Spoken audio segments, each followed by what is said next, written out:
дар ҷаҳони муосир самаронокии ёрии тиббӣ бештар ба имкони мубодилаи донишҳои илмӣ ва таҷрибаи байни табибони ихтисосҳои гуногун вобастагӣ дорад. Аз ин лиҳоз бо ҳам омадани табибон ва омӯзиши нозукиҳои соҳа аз дастоварду навгониҳои ҳамдигар, ки яке аз омилҳои рушди фаъолияти кормандони соҳаи тиб маҳсуб меёбад, барои табибон зарур дониста мешавад. Ин нуқтаро роҳбарияти Вазорати тандурустӣ ва ҳифзи иҷтимоии аҳолии Ҷумҳурии Тоҷикистон зимни баргузории конгресси сеюми байналмилалии мушкилоти ҷории ҷарроҳии гепатопанкреатобилиарӣ иброз намуд. Иштирокчиён баргузории конгрессро дар табодули дониш, таҷриба ва тадқиқоти навтарин дар соҳаи ин шакли ҷарроҳӣ, ки бо мақсади таҳияи стратегияҳои самараноки табобати бемориҳо имконият фароҳам меорад, муҳим арзёбӣ намуданд.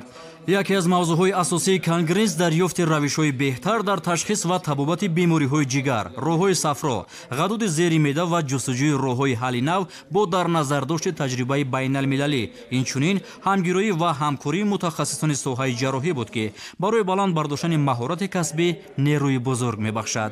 Иштирокчиён тамоми кӯшишро барои ҷалби мутахассисони варзидаи кишварҳои гуногун харҷ намуданд, то андеша ва таҷрибаи мухталифро оид ба мавзӯъҳои пешниҳод гардида мавриди баррасӣ қарор диҳанд. Дар конгресс зиёда аз 350 ҷарроҳони пуртаҷриба аз Федератсияи Россия, кишварҳои Узбекистон, Қазоқистон, Қирғизистон, Озарбойҷон, Арманистон, Украина, Ҳиндустон ва Ҷумҳурии Исломии Эрон, инчунин 250 нафар ҷарроҳони Тоҷикистон ширкат намуданд.